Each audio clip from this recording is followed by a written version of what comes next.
Hi, I'm Dr. Dilini from Sri Lanka, and I just joined the level 2 course here in Bangkok, Thailand, and I'm already practicing back home, and also I was qualified from Seattle, USA.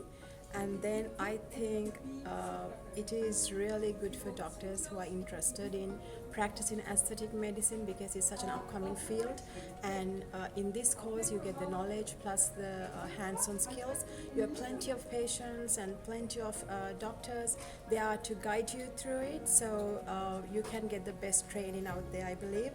And then it is very interesting than the level 2, the level 1 where you get more advanced knowledge, more advanced techniques and more latest techniques. So I really feel and I believe it's the best you could get out there. Thank you.